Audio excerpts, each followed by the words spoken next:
Ó Mãe Santíssima, intercedei por nós para que possamos bem compreender os ensinamentos de vosso Divino Filho, nosso Senhor e Salvador Jesus Cristo, e as explicações dos pais da Igreja. Ó Virgem Imaculada, ofereço-vos este trabalho e peço que abençoeis aqueles que o ouvirem, e que seja para a maior honra e glória de Deus. Amém. Senhor onipotente, purificai o meu coração e os meus lábios. Vós, que purificastes os lábios do profeta Isaías com carvão em brasa, e dignai-vos, por tal modo, purificar-me com a vossa misericórdia, para que possa dignamente anunciar o vosso santo Evangelho. Por Jesus Cristo nosso Senhor. Amém. Senhor, abençoai-me.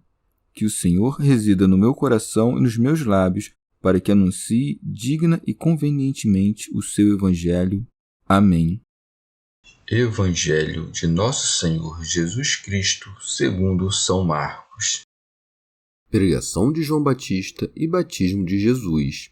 João proclamava: depois de mim vem aquele que é mais forte do que eu, de quem não sou digno de, abaixando-me, desatar a correia das sandálias. Eu vos batizei com água, ele, porém, vos batizará com o Espírito Santo. Aconteceu naqueles dias que Jesus veio de Nazaré da Galiléia e foi batizado por João no Rio Jordão.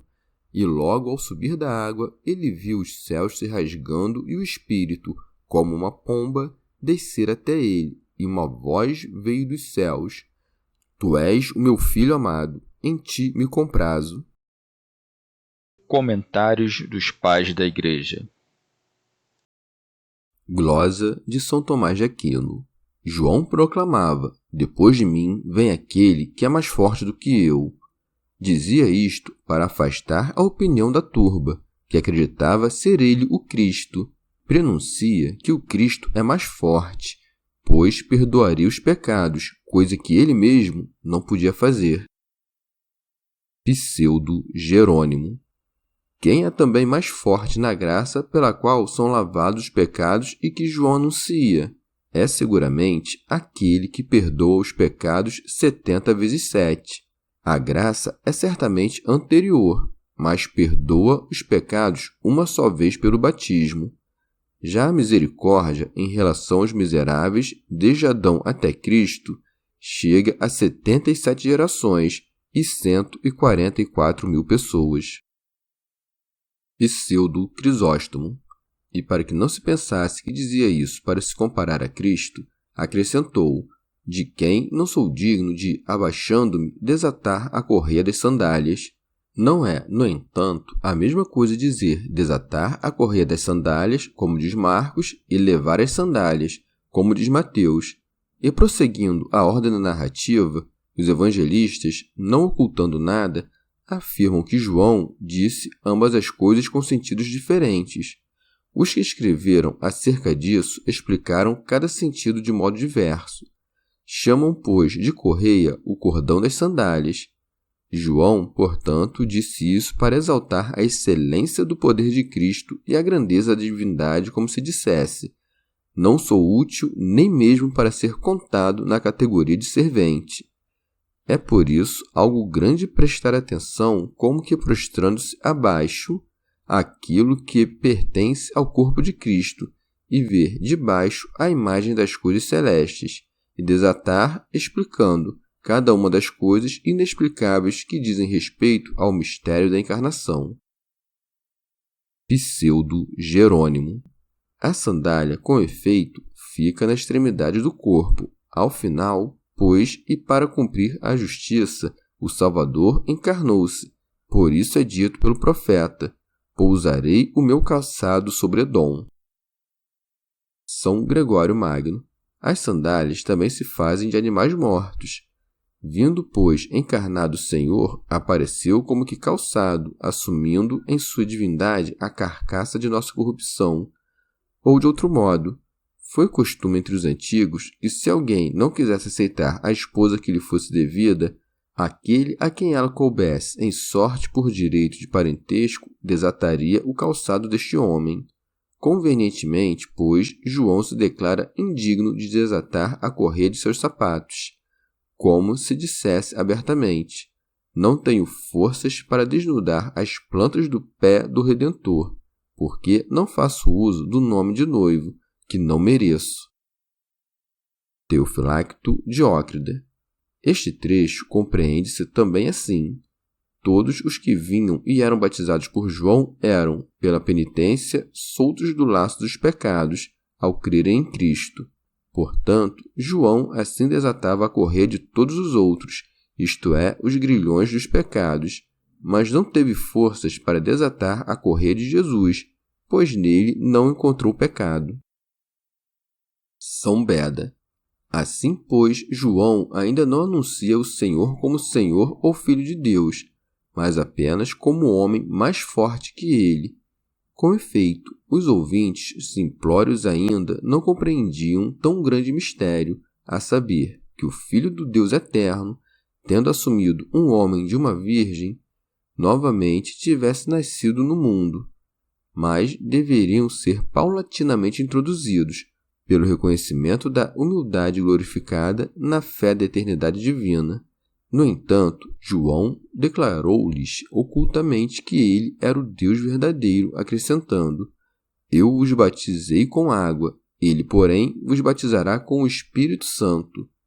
Quem, pois, pode duvidar que ninguém, senão Deus, pode conceder a graça do Espírito Santo? São Jerônimo. Em que diferem, pois, a água e o Espírito Santo que pairava sobre as águas? A água é ministério do homem, já o Espírito é mistério de Deus. São Beda. Somos batizados pelo Senhor no Espírito Santo, não somente quando, no dia do batismo, somos lavados para o perdão dos pecados na fonte da vida, mas também cotidianamente, pela graça do mesmo Espírito, somos inflamados para fazer aquilo que agrada a Deus. Pseudo Jerônimo. O evangelista Marcos, assim como um cervo desejoso em direção às fontes das águas, salta em direção às planícies e aos ares, e, como uma abelha cheia de mel, degusta as flores em suas superfícies. Por isso, inicia sua narrativa a partir do momento em que Jesus vinha de Nazaré, dizendo: aconteceu naqueles dias que Jesus veio de Nazaré da Galiléia e foi batizado por João no Rio Jordão. Pseudo Crisóstomo. Uma vez que ordenava um outro batismo, veio ao batismo de João, que, em relação ao seu batismo, era incompleto, mas alheio ao batismo judaico, como se estivesse entre ambos, de maneira a mostrar, pela natureza do batismo, que não era batizado para a remissão dos pecados ou como se precisasse receber o Espírito Santo. Com efeito, o batismo de João estava privado de ambas estas coisas. Ele foi batizado, no entanto, para fazer-se conhecido a todos, para que nele crescem e para completar toda a justiça, que é a observação dos mandamentos. Havia, pois, sido ordenado a todos os homens que se aproximassem do batismo do profeta. São Beda. Ele foi batizado tanto para, com o seu batismo, reconhecer o batismo de João, quanto para mostrar, santificando a água do Jordão pela descida da pomba, o advento do Espírito Santo no banho dos que creem. Por isso prossegue: e logo ao subir da água, ele viu os céus se rasgando e o Espírito, como uma pomba, descer até ele. Abrem-se os céus não pela abertura dos elementos, mas para os olhos espirituais, pelos quais Ezequiel, no início de seu livro, recorda que estavam abertos. E por ter visto os céus abertos após o batismo, realizou, sobretudo, uma graça para nós, aos quais, pelo banho da regeneração, é aberta a porta do reino celeste. Pseudo Crisóstomo. Ou para que dos céus a santificação seja concedida aos homens, e para que as coisas terrenas se reúnam às celestes. Diz-se, de outra parte, que o Espírito Santo desceu sobre ele não como se tivesse pela primeira vez vindo até ele, pois nunca havia sido abandonado pelo Espírito, mas para manifestar o Cristo, que era pregado por João, como se fosse indicado com um dedo para a fé de todos. São Beda. O fato de ter o Espírito Santo também sido visto descendo no batismo era sinal da graça espiritual que no batismo nos seria conferida. Pseudo-Jerônimo. Esta é a unção de Cristo segundo a carne, a saber, a do Espírito Santo, sobre a qual foi dito: te ungiu Deus, o teu Deus, com óleo de alegria, de preferência aos teus companheiros. São Beda. Convenientemente, o Espírito Santo desceu em forma de pomba, pois é um animal muito simples e alheio à malícia da cólera. Fez isto para declarar-nos, de modo figurado, que busca os corações simples e não julga digno habitar em almas ímpias. Pseudo-Jerônimo. O Espírito Santo também desceu em forma de pomba, porque no cântico se canta sobre a igreja: minha noiva, minha amiga, minha amada, minha pomba. Noiva nos patriarcas, amiga nos profetas, a mais íntima em José, e minha amada em João Batista, pomba em Cristo e nos apóstolos, aos quais foi dito: sede prudentes como as serpentes e simples como as pombas. São Beda. A pomba sentou-se sobre a cabeça de Jesus para que ninguém pensasse que a voz do Pai foi dirigida a João, não ao Senhor, e convenientemente acrescentou ficando sobre ele, isto é, com efeito, algo próprio de Cristo, que preenchendo-o uma única vez, o Espírito Santo nunca o deixa, pois aos seus fiéis por vezes é conferida, por vezes subtraída, a graça do Espírito para a realização de sinais de poder e milagres, mas a eles nunca falta a graça do Espírito para a obra da piedade e da justiça, e para a conservação do amor de Deus e do próximo. E a voz do Pai ensinou que aquele que veio com outros até João para ser batizado é o verdadeiro Filho de Deus, aquele que quer batizar no Espírito Santo. Por isso se segue: e uma voz veio dos céus: tu és o meu Filho amado, em ti me comprazo.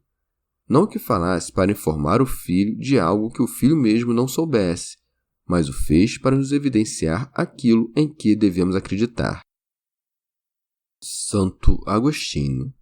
Razão pela qual Mateus conta que foi dito: este é o meu Filho amado, pois quis mostrar que significava aquilo que foi dito: este é o meu Filho, de maneira a indicar antes aqueles que ouviam que a ele era o Filho de Deus. Se todavia perguntas qual dessas duas coisas soou naquela voz, aceita qualquer uma delas, contanto que compreendas que aqueles que não relataram as mesmas palavras relataram o mesmo pensamento. E para que se veja que Deus agradou-se em seu Filho, somos advertidos com o que se disse: em ti me comprazo. São Beda. A mesma voz também nos ensinou que pela água do batismo e pelo Espírito de santificação podemos nos tornar filhos de Deus. Também o mistério da Trindade se faz conhecer no batismo. O Filho é batizado, o Espírito desce em forma de pomba e ouve-se a voz do Pai que dá testemunho do Filho. Pseudo-Jerônimo.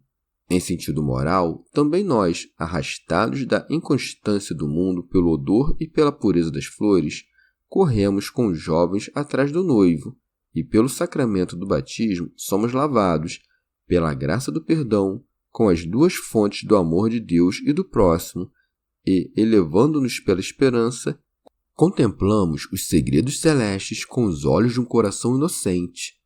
Daqui em diante recebemos o Espírito Santo que desce aos mansos, que possuem um espírito contrito e humilhado e um coração inocente, e ele permanece com uma caridade que nunca sucumbe. E a voz do Senhor é dirigida dos céus a nós, que somos amados por Deus. Bem-aventurados os pacíficos, porque serão chamados filhos de Deus. E então o Pai, com o Filho e o Espírito Santo, encontrará agrado em nós, quando nos tornarmos um único Espírito com Deus. Chegamos ao fim de mais um dia de comentários da Catena Áurea. Muito obrigado por ficarem até aqui, que Nossa Senhora derrame suas graças sobre nós, e até amanhã.